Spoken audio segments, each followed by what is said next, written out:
Durante seu discurso na 80ª Assembleia Geral da ONU, Donald Trump reservou parte de sua fala para criticar a situação do Brasil. Brazil now faces major tariffs in response to its unprecedented efforts to interfere in the rights and freedoms of our American citizens and others, with censorship, repression, weaponization, judicial corruption, and targeting of political critics in the United States. A declaração do presidente americano aconteceu logo após Lula discursar.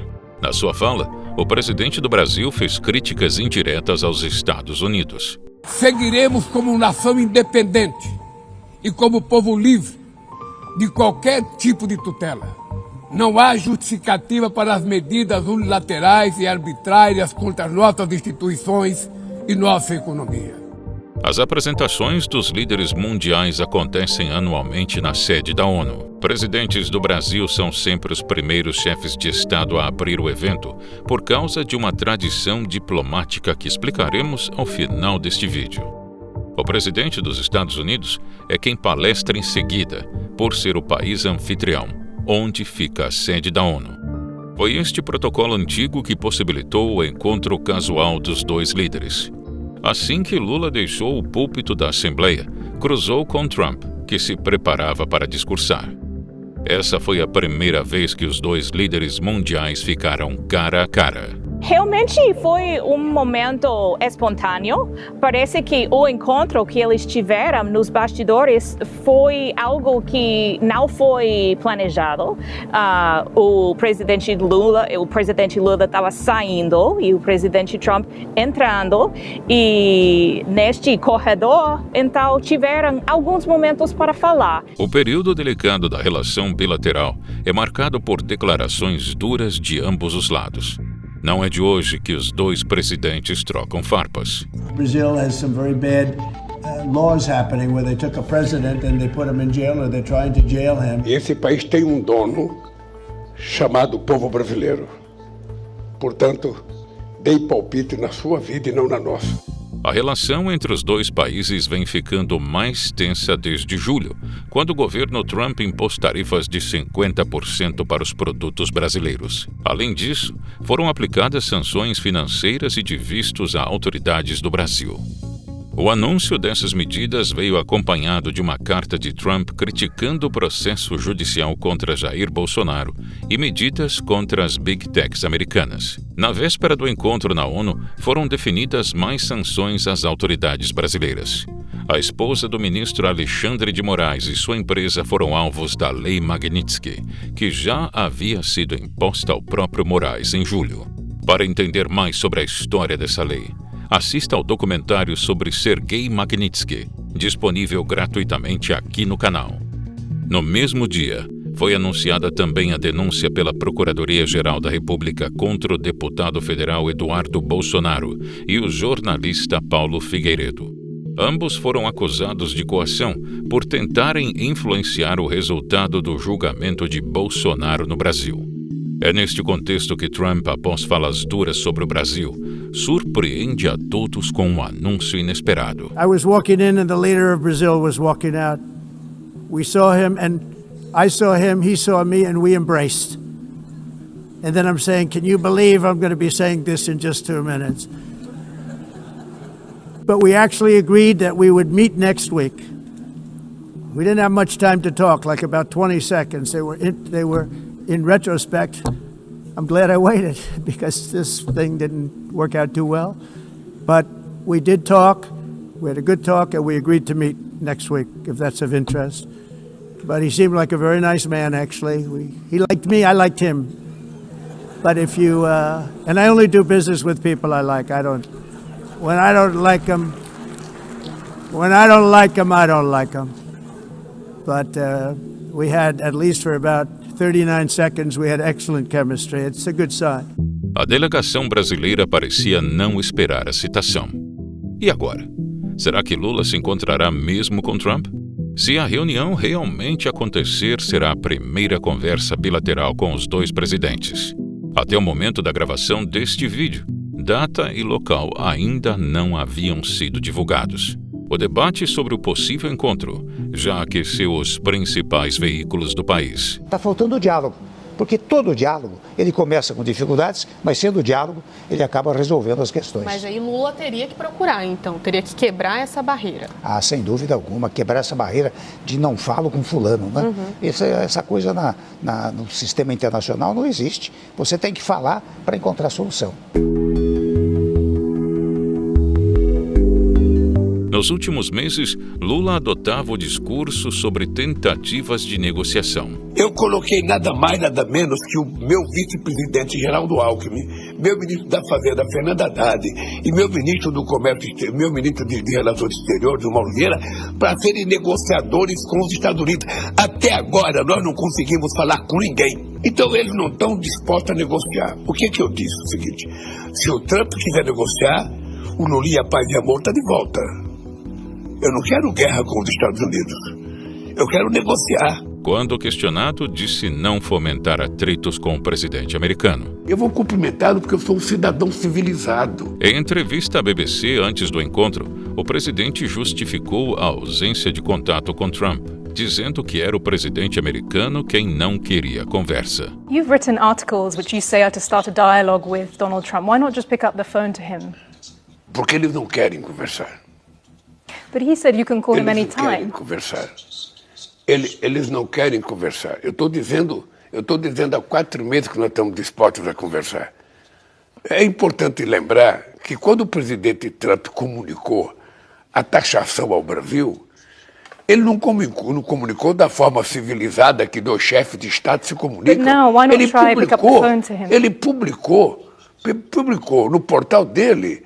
E eu fiquei sabendo pelos jornais aqui no Brasil. President, can I just confirm one point with you? President Trump has said he's happy to talk anytime. Can I just confirm, have you tried to and he's just not picking up, or have you not tried to call? Olha, eu não tentei fazer chamada porque ele nunca quis conversar. Nunca quis conversar. Essa ideia de falta de diálogo contrasta com declarações anteriores de Trump, que já havia se mostrado disponível para atender Lula. So are you open to tariffs are negotiable? Agora, falando a milhões de pessoas, Trump demonstra estar aberto ao diálogo, fazendo com que o argumento de Lula não se sustente. O episódio repercutiu em jornais do mundo inteiro. Reações no Brasil foram polarizadas. Seria um encontro amigável ou uma armadilha política? Parte da estratégia utilizada por Donald Trump foi descrita por ele mesmo em seu livro, A Arte da Negociação, lançado em 1987. Davi Aragão, advogado e especialista em política internacional, explicou quais são os 4 passos que Trump utiliza para colocar líderes mundiais sob o seu domínio. O primeiro passo é incendiar o tabuleiro ou a criação de uma crise. A primeira regra de Trump é nunca negociar em um ambiente estável. Ele inicia qualquer processo criando uma crise ou aplicando uma pressão pública máxima, quase insuportável. Isso pode vir de forma de ameaças diretas, tarifas punitivas, insultos pessoais ou, como vimos ontem, acusações gravíssimas. O objetivo é claro, desestabilizar completamente o oponente. É tomar o controle da narrativa e criar um problema tão grande, tão urgente, que a outra parte se sinta desesperada por qualquer solução, por qualquer alívio. O segundo passo é personalizar o conflito. Uma vez que o tabuleiro está em chamas, Trump retira a negociação dos canais diplomáticos tradicionais. Ele ignora ministérios, embaixadas e burocratas e transforma a disputa em uma relação puramente pessoal entre ele e o outro líder. A questão deixa de ser uma complexa negociação entre Estados Unidos e Brasil. Ela passa a ser uma questão de química entre Trump e Lula. E por quê? Porque nesse terreno, Trump tem o controle total. Os detalhes técnicos da política perdem importância para a força da personalidade do presidente. É um jogo de alfas e não de nações. O passo 3 é oferecer a rampa de saída pessoal. E aqui vem a genialidade tática do método. Após criar a crise e levar a tensão ao limite, ele oferece uma saída, mas essa saída nunca é uma solução técnica ou burocrática. É sempre uma oferta de diálogo direto, pessoal. Um telefonema, um encontro, uma cúpula. Ele se posiciona como bombeiro brasileiro que chega para apagar o incêndio que ele mesmo começou. A oferta o faz parecer magnânimo, um grande dealmaker, ao mesmo tempo que força o oponente a negociar sobre os exatos termos de pressão que ele acabou de estabelecer. E o passo 4 é declarar a vitória pessoal. Qualquer resultado que saia desse encontro, por menor que seja, um aperto de mãos, um comunicado vago, é imediatamente enquadrado por Trump como uma vitória pessoal massiva. Uma vitória que, segundo sua narrativa, só foi possível por causa da sua genialidade e de sua postura inicial firme. Ele não negocia apenas pelo acordo, ele negocia pela manchete que vai ser criada em torno dele. Esse padrão se repetiu várias vezes. Um caso emblemático foi a negociação com a Coreia do Norte. Trump pressionou o ditador asiático, enquanto o rotulava de homenzinho do foguete e cachorrinho doente. Em seguida, ofereceu uma saída. Disse que eles se apaixonaram, personalizando totalmente a relação. De insultos a elogios, após pressionar por um encontro, o ditador cedeu. Trump conseguiu um feito inédito: ser o primeiro presidente americano a pisar em solo norte-coreano. E o desfecho vira celebração de vitória para o mundo. Essa interpretação, porém, não é uma unanimidade entre os analistas. Para alguns jornalistas e membros do governo, o aceno de Trump foi um sinal positivo de que o presidente americano reconhece Lula como interlocutor legítimo, potencializando negociações sobre tarifas e vistos. Eu acho que é uma vitória, presidente Lula, não só pelo elogio que o presidente Trump faz, lembrando que o governo Trump sempre se foca no Alexandre de Moraes, nunca no presidente Lula, sempre Alexandre de Moraes. Mas ele fala de uma forma extremamente positiva do presidente brasileiro e não cita o presidente Jair Bolsonaro. Eu até quero ouvir de Brasília, porque isso é um golpe muito grande nos bolsonaristas, né? Que até então tinha essa coisa, que o Trump com o Bolsonaro, tudo, e agora eles estão vendo o herói deles, o herói do ex-presidente Bolsonaro, o ídolo do ex-presidente Bolsonaro, elogiando justamente o presidente Lula, porque o que ele fez, pode não ter acordo lá para frente em relação às tarifas, mas ele já elogiou publicamente o presidente Lula na primeira vez que ele se referiu ao presidente Lula. Eu acho que isso é um duro golpe no bolsonarismo e uma vitória, pelo menos parcial, do presidente Lula nesse momento. Entre integrantes do governo, a turma do Itamaraty, eles estão chamando de golaço essa fala de Trump e dizem que desarma a estratégia de bolsonaristas de dizerem que eles têm o monopólio da interlocução com a Casa Branca. Essa última avaliação também é compartilhada por bolsonaristas mais pragmáticos, que me dizem que quebra essa ideia do monopólio da interlocução da dupla Paulo Figueiredo e Eduardo Bolsonaro. Eu acho uma abertura ele ter falado em contraste com os fatos reais que têm acontecido, né? Então vamos ver como é que as coisas se equilibram. Já a oposição costuma ver o episódio como um plano estratégico do líder americano, corroborando com a análise apresentada anteriormente. Segundo eles, Trump aproveitaria o possível encontro presencial para expor as fraquezas do governo petista citadas em seu discurso na ONU. Além disso, cobraria de Lula soluções que o mandatário brasileiro não seria capaz de oferecer. Agora eu quero saber, o que é que o Lula vai falar para não aceitar uma reunião com Trump? Como é que ele vai conseguir reclamar da tarifa se ele não está disposto a fazer um diálogo por medo de tomar, de repente, quem sabe, essa expectativa desse puxãozinho de orelha? Para o jornalista Paulo Figueiredo, a cartada de Trump deixou o presidente brasileiro numa situação impossível de sair. Se você quer analisar se o que o Trump disse foi bom ou ruim para o Lula, vejam quais são as possibilidades que o presidente brasileiro tem agora, a posição na qual ele se encontra. O Lula vai ter que encontrar o Trump. Ele foi convidado ao vivo, em frente ao mundo inteiro, e não vai mais ter como continuar, não vai ter mais como continuar dizendo que o Trump não quer mais conversar com ele. E vai encontrar o Trump com a obrigação de voltar com alguma vitória, que foi algo que ele evitou a todo tempo. E aí, no encontro, ele vai ouvir, posso garantir a vocês que Lula ouvirá sobre a situação do Brasil com fatos incontestáveis da boca do Trump. Assim, Trump pode fazer com Lula no Salão Oval o mesmo que fez com Zelensky e demais líderes europeus para encerrar a guerra. Um cenário ainda pior para Lula seria Trump repetir a exposição que fez do presidente da África do Sul, Cyril Ramaphosa. Na ocasião, o presidente americano expôs vídeos sobre o genocídio de brancos no país sul-africano, deixando o convidado em uma situação embaraçosa. Poucas horas após o discurso do presidente americano, porém, o chanceler Mauro Vieira jogou um balde de água fria na situação. President Lula told me that President Trump said they should meet and they should talk. I hope we can talk with President Lula. With President Trump, President Lula will always be ready to talk to, as he has been in the past, to talk to any chief of state that has interest to discuss issues with Brazil.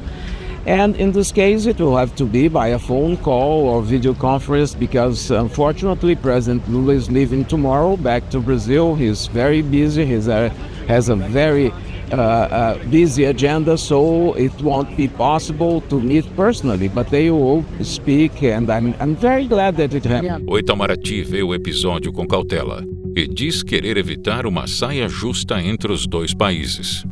E o governo teme que uma conversa presencial com Trump possa virar uma humilhação para o presidente Lula, semelhante aos casos já mencionados neste vídeo, como o do presidente ucraniano e do presidente sul-africano.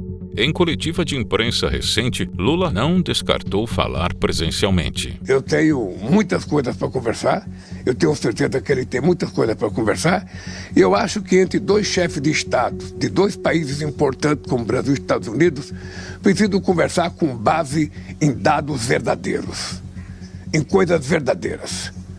Sabe? E eu acho que ele está mal informado com relação ao Brasil, e possivelmente isso tenha levado ele a tomar algumas decisões que não são aceitáveis na relação de dois países que têm relação diplomática há mais de 200 anos. Então, na hora que a gente tiver o encontro, eu acho que tudo isso ficará resolvido. E o Brasil e os Estados Unidos voltarão a viver em harmonia e quimicamente estáveis. E poderá ser presencial? Poderá ser presencial? Por mim pode ser. Aí nós temos que discutir como é que é a reunião. Como a gente não vai discutir nenhum segredo de Estado, não tem nada, sabe? Para mim pode ser público. O empresariado brasileiro enxerga o momento como uma oportunidade para negociar tarifas e aliviar o impacto das sobretaxas adotadas pelos Estados Unidos aos produtos brasileiros. Se estiver gostando do vídeo, deixe um like. Isso sinaliza para nós que você assistiu até aqui e que podemos seguir produzindo mais conteúdos neste formato. O Brasil teve um papel importante na criação da Organização das Nações Unidas. Foi o único país latino-americano a participar da primeira composição do Conselho da Liga das Nações, instituição internacional considerada a predecessora da ONU. Também está entre as 21 nações a assinar a Declaração das Nações Unidas em 1942, alinhando-se contra o eixo na Segunda Guerra Mundial. Na Conferência de São Francisco, em 1945, onde a Carta da ONU foi redigida, o Brasil teve uma participação ativa e influente, defendendo fortemente o princípio da igualdade soberana das nações. De lá para cá, a ONU vem sendo alvo constante de críticas de líderes mundiais, como é o caso do atual presidente americano. Trump disse que a ONU não havia ajudado em seus esforços de pacificação e questionou o propósito da organização. Javier Milei, presidente da Argentina, também usou o microfone para expor contradições da instituição. Nesta mesma casa, que diz defender os direitos humanos, han permitido el ingreso al Consejo de Derechos Humanos a dictaduras sangrientas como la de Cuba y Venezuela sin el más mínimo reproche. En esta misma casa, que dice defender los derechos de las mujeres, permite el ingreso al Comité para la Eliminación de la Discriminación contra la Mujer a países que castigan a sus mujeres por mostrar la piel. Para descobrir mais detalhes sobre essa organização, assista ao episódio A Face Oculta da ONU, disponível gratuitamente aqui no canal. A posição privilegiada do Brasil na abertura da Assembleia Geral da ONU não é mero acaso. É fruto de uma tradição inaugurada em 1947. Naquele ano, o diplomata brasileiro Oswaldo Aranha presidiu as deliberações que culminaram na Resolução 181. O Plano de Partilha da Palestina, como foi chamado, pavimentou no ano seguinte o caminho para a criação do Estado de Israel em 1948. Aranha adiou a votação por 2 dias para garantir os votos necessários, atingindo os 2/3 requeridos. Até hoje é lembrado como o grande artífice da independência israelense, a ponto de uma rua em Tel Aviv e uma praça em Jerusalém receberem seu nome. Sua habilidade diplomática não só moldou o mapa do Oriente Médio, mas também estabeleceu o Brasil como o orador inaugural na ONU. Ironia do destino, Lula criticou duramente as ações de Israel em Gaza durante seu discurso deste ano, defendendo o reconhecimento de um Estado palestino, uma posição que contrasta com o legado pró-Israel de Aranha. Se você quiser entender mais sobre a guerra no Oriente Médio, não pode deixar de assistir ao documentário From the River to the Sea, uma produção internacional e original da Brasil Paralelo. Nossa equipe esteve diretamente no Oriente Médio, conversando com pessoas que vivem o conflito diariamente. Sobreviventes de atentados, ex-terroristas, civis que sofreram as consequências dos confrontos em Gaza e grandes especialistas em geopolítica. Escaneando o QR Code ao lado, você assiste gratuitamente ao filme documental From the River to the Sea, produzido pela Brasil Paralelo e premiado internacionalmente. Basta apontar o seu celular para o QR Code na tela ou clicar no link da descrição e você receberá de graça o link para assistir. Não deixe de se inscrever em nosso canal para continuar acompanhando os próximos vídeos. Você sabia que a Brasil Paralelo não é apenas um canal no YouTube?